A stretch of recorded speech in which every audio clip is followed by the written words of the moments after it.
Grande BH em pauta. Os problemas da sua região em debate na Band News FM. Os engarrafamentos no trânsito de Belo Horizonte também são causados por problemas geográficos e culturais. Sobre esse assunto, Bernardo Miranda conversou com o professor do Departamento de Engenharia de Transportes da UFMG, Leandro Cardoso. Vamos ouvi-lo. Leandro, quais são os problemas geográficos que a gente pode apontar que interferem aí no trânsito de Belo Horizonte? Sob o ponto de vista geográfico, nós podemos observar a situação do trânsito sob dois prismas. O primeiro deles seria o ponto de vista essencialmente concreto, associado à produção física do espaço, e uma outra abordagem seria associada à produção social do espaço. Seria algo um pouco mais subjetivo, associado essencialmente aos aspectos de ordem socioeconômica, né? Pensando no primeiro viés, né, associado à produção física do espaço urbano, a gente pensando no caso de Belo Horizonte, por exemplo, a configuração do espaço da cidade, ela é radioconcêntrica, ou seja, ainda que hoje o centro da cidade não seja tão importante quanto já fora há décadas anteriores, né, ele ainda é muito importante porque, entre outros aspectos, as principais vias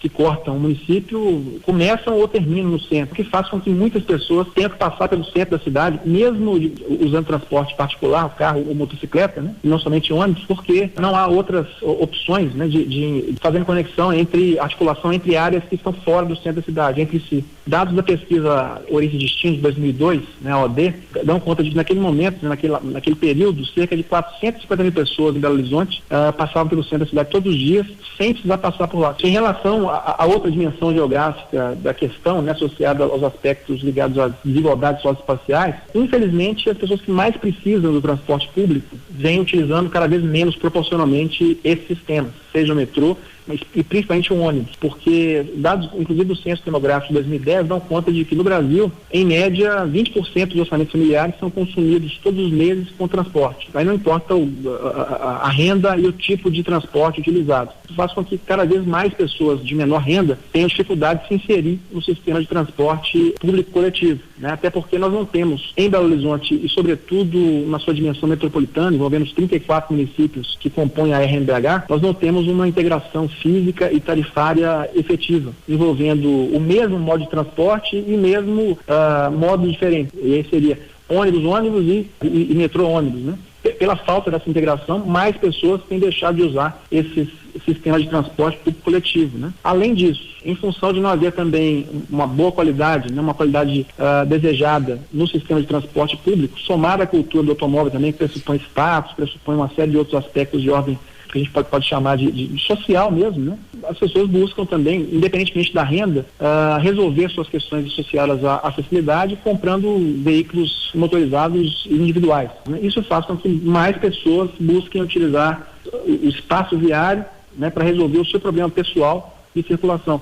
Ou seja, Leandro, a gente tem que convencer as pessoas que é um bem para a cidade se ela deixar o carro em casa e usar o transporte público, e também convencer as autoridades que é preciso investir em transporte público, que vai ser mais fácil convencer as pessoas a deixarem o carro em casa se elas confiarem que o transporte público vai ser de qualidade, né? Exatamente. Em geral, quando você utiliza medidas coercitivas para o uso do automóvel, como pedágio urbano e mesmo rodízio, é ideal que você ofereça alguma coisa em troca antes, ou seja, melhore o sistema de transporte para que haja efetivamente uma alternativa para que as pessoas usem esse modo de transporte coletivo de melhor qualidade, né, quando há qualquer tipo de proibição ao uso do carro. Entretanto, o que acontece no Brasil é o contrário. Tira-se com uma mão primeiro, como no caso do rodízio, e não oferece nada com a outra, né? Então, seria interessante que houvesse investimento na qualidade do transporte. Aí o poder público tem a prerrogativa de realizar tais transformações, seja via BRT, via metrô, mas de fato o convencimento das pessoas se dá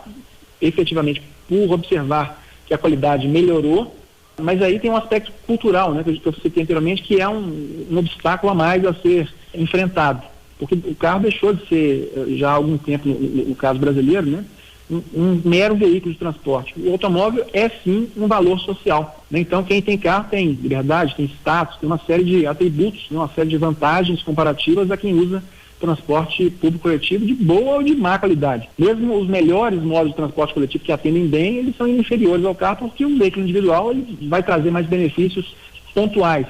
E aí é importante que cada um faça a sua parte. O poder público com os investimentos, investindo também nessa transformação da mentalidade das pessoas via educação, e as pessoas, por conseguinte, também têm que dar a sua contribuição, dar a sua parcela de sacrifício para que a mobilidade não se torne imobilidade daqui a algum tempo, como a gente está percebendo em São Paulo hoje, por exemplo.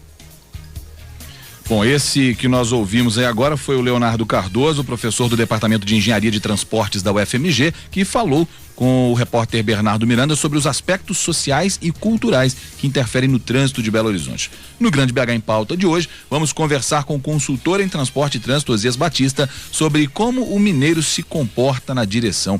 Nosso convidado já está conosco na ponta da linha. Osiris, bom dia. Bom dia. Bom, professor Osias, existe uma percepção geral de que o Belo Horizontino, mineiro, mas mais particularmente o Belo Horizontino, é muito ruim de roda. A gente comprova isso na prática, no nosso dia a dia, ou a implicância de quem está vendo do seu próprio carro? Isso é uma coisa muito interessante, porque para comprovar isso basta você estar andando numa pista qualquer de uma avenida e dar uma seta para a direita, que você vai ver que imediatamente o carro que está à sua direita atrás acelera para que você não entre. O mineiro, o Belo Horizontino pensa assim: na minha frente não, garoto, eu vou passar e você não vai. Se você não der seta, ele não entra. Então está assim, inclusive criando a noção em Belo Horizonte que você tem que trocar de faixa sem dar seta antes que o outro motorista perceba que você vai trocar de faixa. Quer dizer, há uma inversão completa dos conceitos de direção defensiva quando se faz isso. E eu já percebi que tem autoescola ensinando isso, falando assim: no exame você dá seta, agora na prática não dá não, que você vai se ferrar. É o fim do mundo. Isso é só propagando, na verdade, uma cultura que já é necessariamente e suficientemente ruim, né? Isso, e vai criando esse costume normal, né? Agora, quando a gente está no trânsito de uma forma geral, muita gente se irrita comumente, até chega a ser um lugar comum mesmo. Motorista de ônibus, motorista de táxi, motociclista, mas nem sempre esses são os principais culpados, né? Como o senhor disse aí, às vezes você dá uma seta, o próprio motorista do carro de passeio que está lá com a família, ele já acelera e já faz faz questão de mostrar que quem manda naquele pedaço ali é ele. Isso é uma coisa de cultura do mineiro ou no Brasil inteiro é desse jeito? Não, isso é uma questão muito de Belo Horizonte, tem outras cidades que também tem, mas é muito de Belo Horizonte. A coisa mais interessante é, por exemplo, você dirigir em São Paulo. São Paulo, você dá uma seta, a pessoa, no mesmo momento, a pessoa deixa você entrar. Em Salvador é a mesma coisa, quando você precisa virar, a pessoa deixa você entrar, porque a pessoa de trás, ela pensa assim: quando eu dou a seta, eu também preciso virar.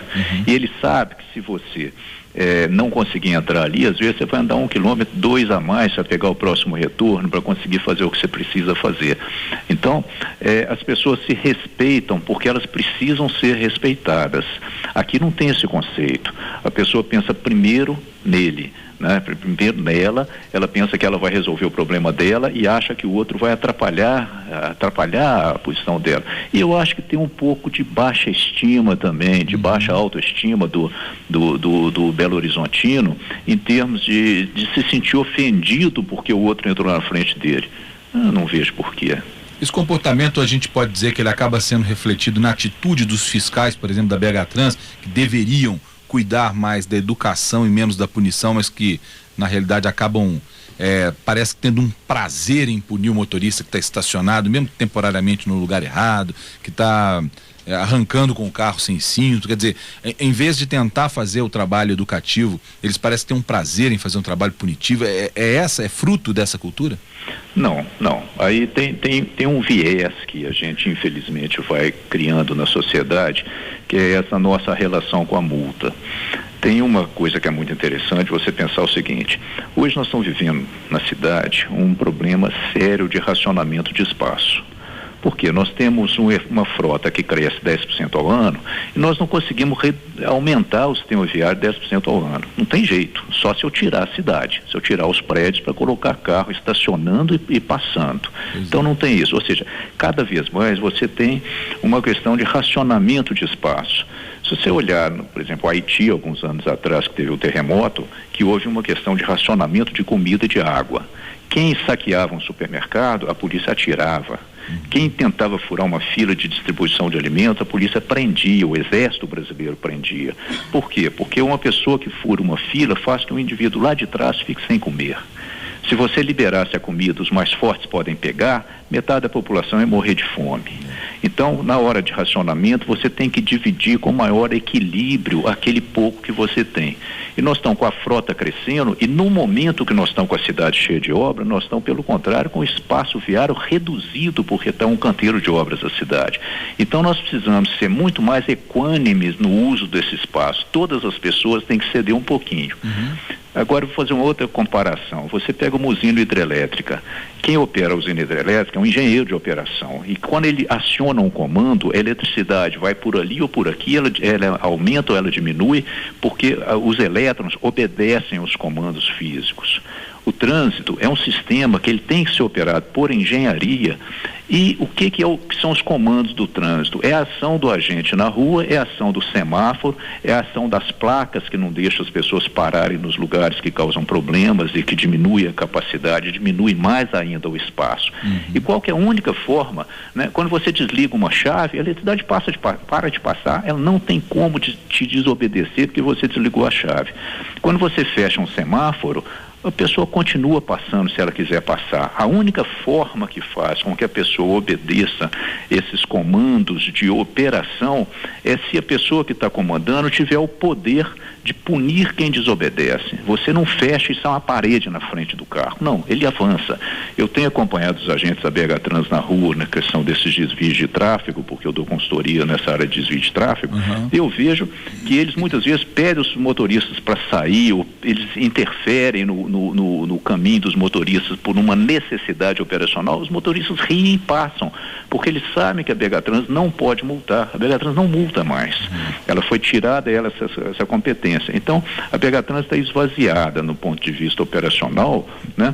E as pessoas estão se acostumando com isso. Mas a gente não pode dizer que, no fim das contas, essa proibição veio pela forma errada como essas multas eram aplicadas, errada, excessiva, abusiva, não. E às vezes até como é que a gente pode dizer? Porque a reclamação que a gente ouvia muito nas ruas, sempre ouvia, principalmente de taxistas, era da maneira, o Antonelli me resgatou aqui, arbitrária como isso era feito. Será que não é por isso que acabou se chegando a essa proibição, se houvesse uma outra cultura? Não, você vê uma coisa seguinte, o pessoal acha que radar é arbitrário. Ora, o radar está num lugar, todo mundo sabe que o radar está ali, tem uma placa falando que se você tem que andar 60 km por hora, você passa 80 e reclama que o radar te multou.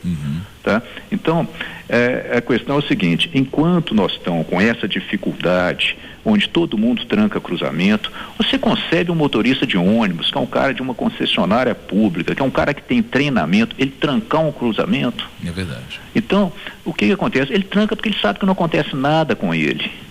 Né? Então, as pessoas com esse desrespeito que vai acontecendo, é naquele exemplo que eu dei, é o cara que está furando a fila do racionamento de comida. E você só tem jeito de você fazer com que isso funcione se você conseguir segurar as pessoas. Então, a gente tem que tirar a conotação que a multa é uma punição financeira, que é uma coisa desse tipo, e pensar o seguinte, a possibilidade da multa é a garantia que alguém consiga fazer o sistema funcionar. Sabe? E isso aí é uma coisa que o mundo inteiro tem. Agora, é muito fácil, até eleitoralmente, a pessoa discutir que os radares são injustos, que a multa por avanço de sinal é injusta. Olha, nós temos 56 mil pessoas por ano, no mínimo, morrendo de acidente de trânsito no Brasil. Pensa se morrer 56 mil pessoas de AIDS, o que acontecia com o presidente da República? É verdade. 56 mil pessoas morrem de trânsito. Agora, qual a solução para essa reforma na educação do trânsito, na educação para o trânsito? Isso deveria ser feito na base, quer dizer, na educação fundamental, infantil, tinha que se investir mais nisso? Ou se, por exemplo, o próprio Detran fizesse uma ação mais coordenada e mais objetiva e incisiva no sujeito que está pretendendo tirar a carteira, não contribuiria para que ele melhorasse a postura dele em relação ao trânsito? Eu acho que o sistema de habilitação brasileiro é muito fraco, né? A parte de tanto a prova de legislação quanto prova de rua, né? Nós vimos matérias recentes aí sobre a questão de motociclismo, né? Os motociclistas que não fazem exame em pista fechada, então nossa habilitação é muito ruim. Educação de trânsito no Brasil é uma coisa que praticamente não existe. Se investe um pouco nas escolas de primeiro grau, se investe pouquíssimo no segundo grau e praticamente nada na universidade, que são os lugares onde as pessoas que dirigem, estão começando a dirigir, estão estudando. Né? E a gente tem muito esse conceito assim, né? Veja bem, em vez de multar, devia estar educando. Aí pensa uma porta de escola. O agente da polícia, da guarda municipal, da BH Trans, chega para uma pessoa e fala assim: minha senhora, a senhora está prejudicando o trânsito, por gentileza, tire o seu carro. Aí ela tira. No dia seguinte ela chega lá e fala assim: eu vou parar, porque o menino vai chegar, na hora que ele chegar ele manda eu sair, eu saio. Agora, se ele chegasse e falasse assim: minha senhora, infelizmente eu tive que multá-la, mas por favor não pare mais. No dia seguinte ela já não para. Então, a gente quer usar muitas vezes a educação como uma desculpa para as nossas próprias mazelas. Né? Então, a gente tem que pensar, todo mundo que tira carteira sabe que não pode avançar o sinal, sabe que não pode parar em fila dupla, sabe que não pode trancar cruzamento, a pessoa estudou isso para fazer a prova. Agora, precisamos ficar relembrando essas pessoas. E a educação de trânsito no Brasil, ela é muito suave. Se você olhar os países que reduziram o acidente de trânsito, os filmes de educação de trânsito, escorre sangue da tela da televisão. São mais agressivos. Isso vale também para a saúde, né? Para a AIDS, por exemplo, outras coisas. Então, as campanhas... Tem um exemplo muito interessante quando a gente fala de AIDS. Os 3 grandes vilões que tem hoje de acidente de trânsito, de acidentes ou de mortes, né, que a gente pode atribuir alguma coisa, são a dengue, a AIDS e o trânsito. Olha o quanto que se investe contra a dengue no Brasil inteiro, de campanhas, de ações.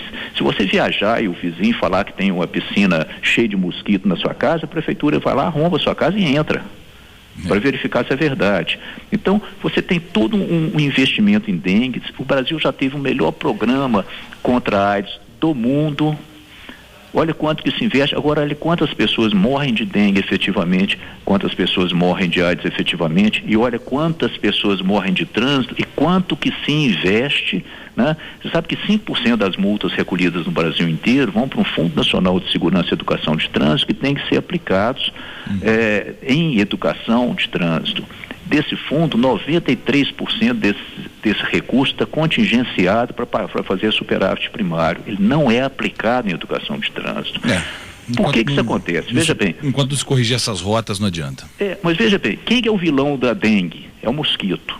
Quem que é o vilão da AIDS? É o vírus. Quem que é o vilão da morte no trânsito? O eleitor. Nós, que somos eleitores, somos os vilões, porque somos nós que matamos no trânsito. Nós morremos também, mas somos nós, motoristas, que matamos no trânsito. Então, e nós somos eleitores. Então, as pessoas têm o maior cuidado para lidar com o vilão do trânsito. Enquanto isso, 56 mil pessoas, no mínimo, esse número é o número de seguros que o DPVAT paga por morte por ano no trânsito. Sem contar os que nem pedem o seguro porque não conhecem, né? Pois é, você imagina quanto que é aquele que morre 6 meses depois por um problema renal, isso tudo não aparece. Então eu acho que infelizmente, Luiz, o trânsito, ele é considerado de uma forma muito leve pelos governos e nós todos temos a intenção de colocar a culpa do congestionamento, a culpa da morte nos outros. Nós todos somos culpados. Eu vi uma frase muito interessante: você não está preso no trânsito, você é o trânsito. Muito bem, conversamos com Osias Batista, que é consultor em transporte e trânsito.